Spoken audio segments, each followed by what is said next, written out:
It's not looking good, Donald. How much longer is this going to even last? We saw Donald Trump getting off of Marine One earlier in the week.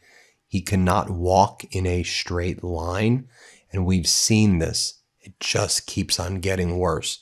Remember last August when Donald Trump met with Putin? Same thing. Can't walk in a straight line. Go back, show Marine One. Can't walk in a straight line. Back to the meeting with Putin on the red carpet. Can't walk in a straight line. I'll show you when Donald Trump was recently with the Prime Minister of Japan, Takaishi. Can't walk in a straight line. Then yesterday, couldn't walk in a straight line when he was walking away from the press, going to Marine One. He's all over the place. Left, right, left, right. I mean, his hands this week all blotched up with makeup. I mean, when you actually looked at it, I mean, there's like, looks like a gallon of makeup on his hand.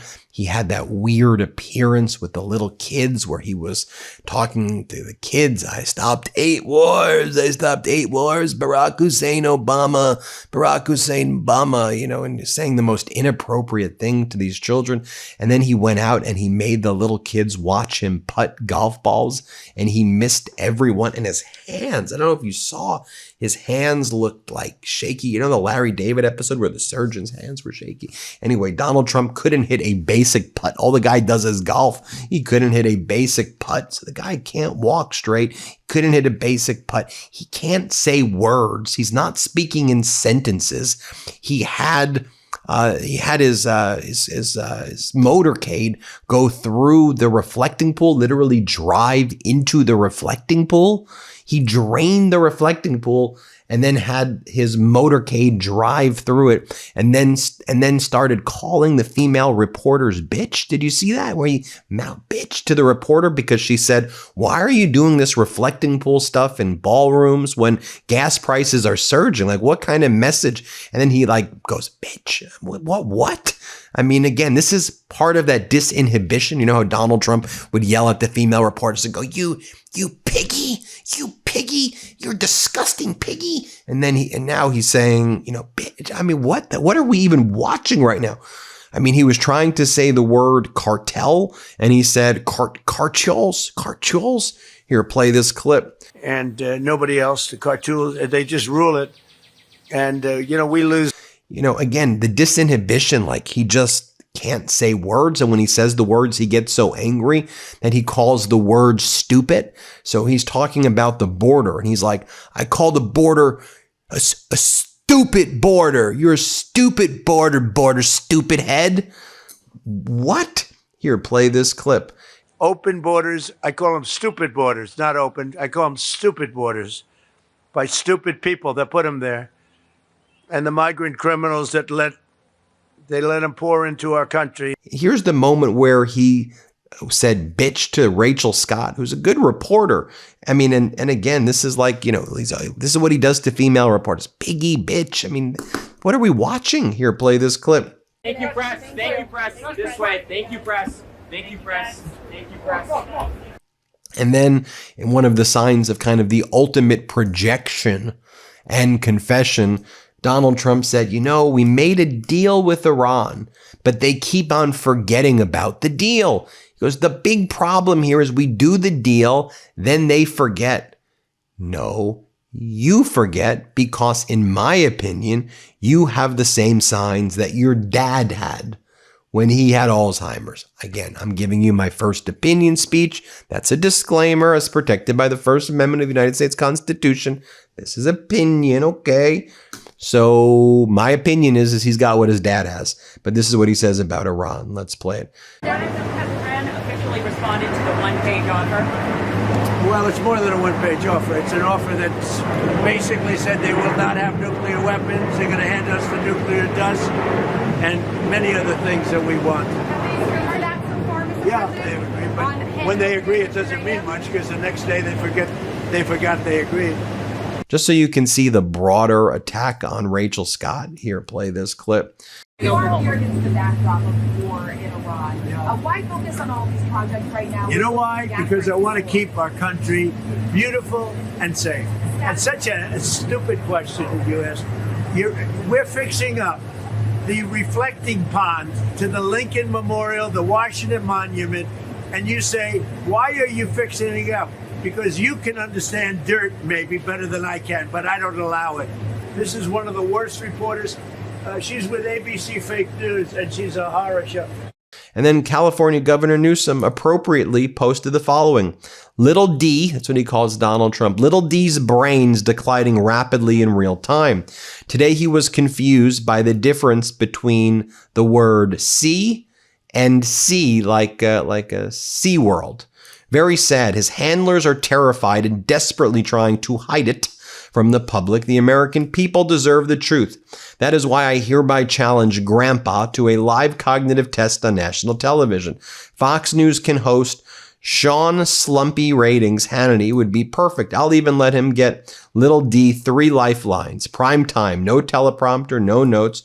Person, man, camera, TV, squirrel, elephant, giraffe. Let's see who passes. Governor GCN. And then Newsom writes, little D has not been seen by the press ever since I challenged him to a cognitive test on live television.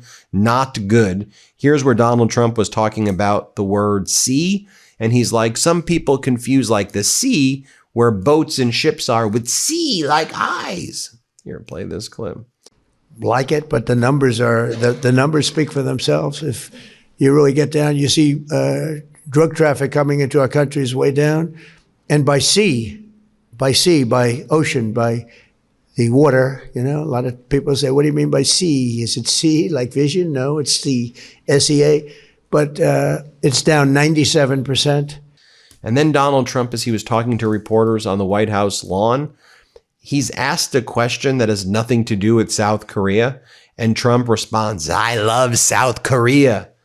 Okay, you love South Korea? What? Here, play this clip. South Korea, you said that South Korea was attacked by Iran, but Iran denied it did.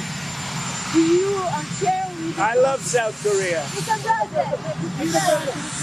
Then Donald Trump talks to these UFC fighters and because he did a press conference to talk about this UFC fight that he wants to have in the White House, or it's happening in June 15th. And so these fighters are like, everybody thought we're animals. Nobody believed in us. They thought we're animals. And then Trump's like, well, they were right. You are animals. Here, play this clip. How big of a part you were to the UFC coming on and becoming mainstream in the early 90s when nobody would let us and nobody believed in us and they thought we were just absolute animals. And you gave us a chance to fight in your property. Well, they're right about that, though. Well, yeah. in what way? We just, yeah, I mean, it's truly an honor. It's awesome. It's your birthday. Awesome. It's Flag Day. Wonderful to represent this country. These guys aren't from this country, but I'm sure it's an honor for them as well. But I think we'd be 10 years behind if it wasn't for you. And so thank you for that. Well, Justin, it's great being with you.